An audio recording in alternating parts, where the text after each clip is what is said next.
Mga kapalanggay, nandito na naman po tayo ngayon. Ayan po. At ako po ay magluluto ng bongga.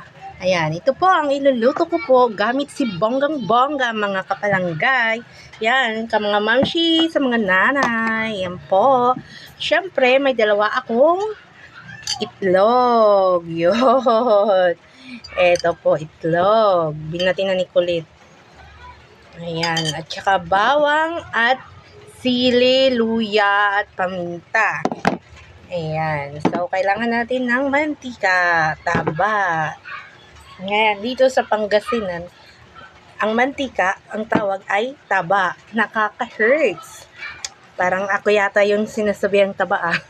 Ayan, anyway, kaya ako mataba, nanghinayang na ako sa pagkain. Ayan, sayang kasi. That's why, payat ako noon. Dahil sa nanghihinayang ako ng pagkain, kaya ayan, ang kinalabasan, taba, mantika. Ayan, so, hinihiwa ko po mga kapalanggay ang bawang. Ayan. So, ano na ako kanina, naglaga, habang nagluluto ako ng kanin, ayan, isinabay ko na yung itlog para tipid. Hindi na kailangan magpakulo pa ng tubig habang maluluto yung kanin. Yung itlog ni Kulit, di kasabay maluluto. Ayan, syempre yan yung tipid tips mga nanay na katulad ko para hindi na masyadong sa oras, hindi na aksaya sa gas. Isahin mo na, isama mo ng itlog pagluto. Ayan, so ito hiwa-hiwa. Naisip ko lang, siguro mas masarap kung may sinabaw. Ayun, so since may banana pa kami dito, mag-try ako magsabaw gamit si bongga. Ayan. I-try ko daw isabaw si bongga.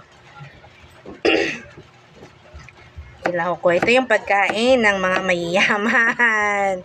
O, diba? Para sosyal. Ayan. Pero, wag magrereklamo kung anong naandyan sa hapagkainan sa bahay ninyo na pwedeng mailuto at makain. Go na! Huwag nang patimpik-timpik pa. Gora-gora na, luto-luto na. Magpasalamat kahit ano pa yung biyaya na naandyan sa inyong hapagkainan. Huwag magrereklamo. Ayan. Kasi kung isipin yung mga kapamilya, mga idol, mga kaludes, mga palanggay, may iba dyan na halos namumulot pa sa basura. May makain lang. Kaya salamat tayo kung anong nandyan na pwede nating makain. Basta wag lang tayong malalason. But anyway, wag mo exotic. Hindi ako kumakain ng exotic. Ewan ko lang sa inyo kung kumakain kayo ng exotic. Ayan, sinasabi exotic food. Ipis, ahas, palaka. Ay, nako. Pero naalala ko noon, kumain ako palaka. Bata pa naman ako noon. Ang puti-puti pala ng palaka pag binalatan. Ayan. So, noon pa yun. Kapanahonan ko pa, kabataan ko pa. Elementary po yata ako noon. Na-try ko si Lolo. Nag-ano sila, marami silang nahuling palaka. And then, nakita ko paano linisan yung palaka. Ayan. Tapos yung iba, pusa. Ayan, kadalasan sa mga Chinese. Yan, sa mga incheck ba. Paborito nila yung pusa. Nako po. Ayan. Tapos ang iba, dog. Aw, aw, aw. Nako, dog lover ako. Anyway, mga kapuso, kapamilya, mga kaludes.